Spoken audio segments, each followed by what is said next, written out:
In this group dynamics touch football task, my PE class will be playing 2 touch football games combined with the second year 12 PE class here at Cardine. These games are 6 weeks apart from each other, and this gap will facilitate analysis of the first game so that the team has the opportunity to improve their performance in the lead up to game number 2. The class has been divided up into small groups of 3 to 5 students, with each group nominating to be either a tactical or motivational coach, whilst every student must be a participant in the other group's training sessions. My group is focusing on motivational coaching for the duration of this task. To identify the personality traits of each of my group's members, we each perform 2 tests, the DISC test and the VIA character strength test. The DISC test is useful at identifying how different personalities will interact within a group by investigating leadership traits such as dominance, influence, steadiness, and compliance. The VIA personality test provides personalized, in-depth analysis of your character strengths, including actionable tips to apply them to find your greater well-being. I found that my biggest leadership trait was dominance, meaning that I am results-orientated and I am self-reliable. I also found that my top 3 attributes were love, appreciation of beauty and excellence, and leadership. After reviewing my team members' results from these tests, it was found that 2 of us showed high levels of dominance, whilst the other member's highest trait was influence. According to athleteassessments.com, both dominance and influence are relatively fast-paced behavioral types, yet the influence style places more emphasis on people than on goals, while the dominant style tends to pursue goals with less concern for relationships or feelings. Some degree of tension is likely to result in their interactions due to their difference in priority. Therefore, all members of the group must constantly be asking themselves and each other about how they work in regards to reaching goals and treating all others involved with respect. This realization influenced the group norms, which were agreed upon by each team member. These norms will structure the conduct that we have towards each other for the weeks to come. The group selected 2 collaboration strands produced by the Australian Council for Educational Research to assist our group with establishing group norms. These strands are Aspect 1.1 and 2.1. In regards to Aspect 1.1, it was agreed upon by the group that communication is used in groups to reach a common goal through the building of understanding. Members can ask questions for clarification and can also provide answers to queries from other members. Proactive collaborators will initiate communication that is needed for the betterment of the group. To summarize, collaboration cannot be achieved without communication. For Aspect 2.1, we finalized that group members must participate in group tasks for the betterment of the group. Quite often, a person who does not participate in group actions causes the downfall of that group's results. Therefore, members must stay faithful to meet team goals despite the longevity and tenacity that they are pressured to have. These strands assisted our group by strengthening our understanding towards what it takes for a team to work together effectively. The group norms pictured on the right of screen allow us to further our understanding on how we can optimize our experience and performance as a team. These norms portray elements of participation, respect, encouragement, prioritization, and commitment. To monitor the progress made by the group, we created a Microsoft Teams group chat, which will be used to share important documents, notes, and to communicate with each other, as showcased in Aspect 1.1. This group chat was especially useful to my group, as there were multiple occasions when a group member either had COVID or was sick, meaning that they could not be at school. Fortunately, we could still utilize the group chat to communicate through these challenging circumstances. We additionally had a shared Google Doc, which was used to design all of our training sessions. To gain perspective on the class's current levels of motivation, both before and after the first game of touch football, my group created a pre- and post-game survey for the entire class to fill out. The results of the pre-game survey showed that most of the class were moderately confident in their own ability leading into the game, yet a few described some concerns that they had towards the team's communication and connectivity, and how it would affect their team's performance. Additionally, 85% of the class felt that the team's preparation would bring good results during the game. This is a good sign, as according to Professor Skinner of Utah State University, elite athletes have revealed that confidence affects their performance through their thoughts, behaviors, and feelings. Additionally, Hayes et al. States that there is a positive correlation between self-confidence and athletic performance.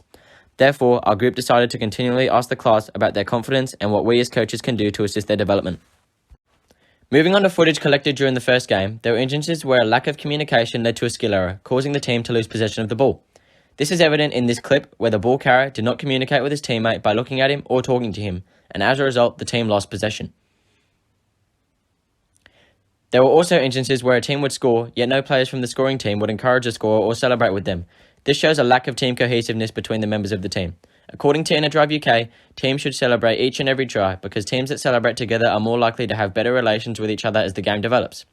According to Pet Murray's proposal, a team celebration is a display of their cohesive psychological health, and teams that celebrate together with every player involved display excellent psychological health.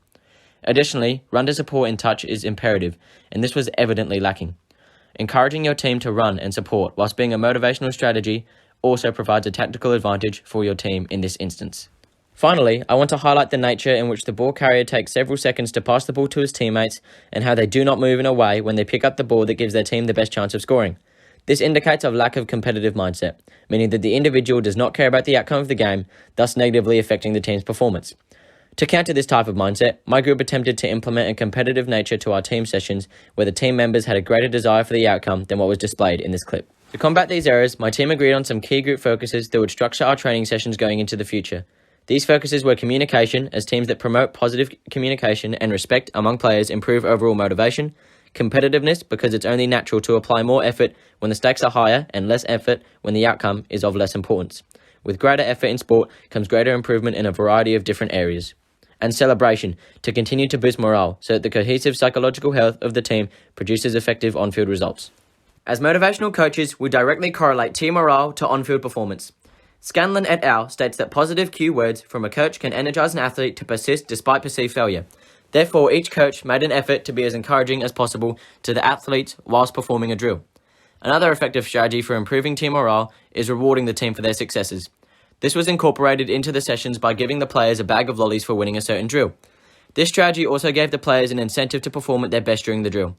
This is an example of extrinsic motivation, which involves an individual doing something to earn a reward.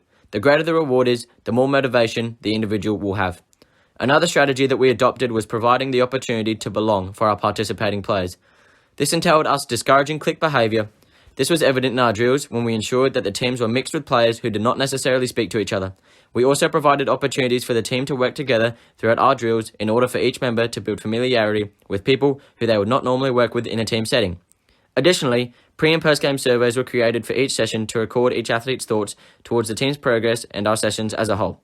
After the first training session, the surveys were converted from a digital to a hard copy to increase the completion of the surveys, seeing that the digital surveys for after the first game and session 1 fetch a low amount of responses. Using our key group focuses, my group designed our first training session. After a generic warm-up, we began our first drill titled Blindfolded Hoop Drop. During this drill, we wanted students to learn how to give clear and concise instruction in a competitive setting, as can be heard in this clip. Just go straight. Wait, stop. On your right. A little bit. Yeah, there. Good. Right, now you run back. This is a perfect example of the instructional voice that the players should use on game day. The second drill was a Vortex endzone game, which required small teams to pass the Vortex to each other with an eventual pass to a teammate who is standing in the end zone in order to score. This drill is an example of the competitive environment that we wanted to put the players into, as can be seen.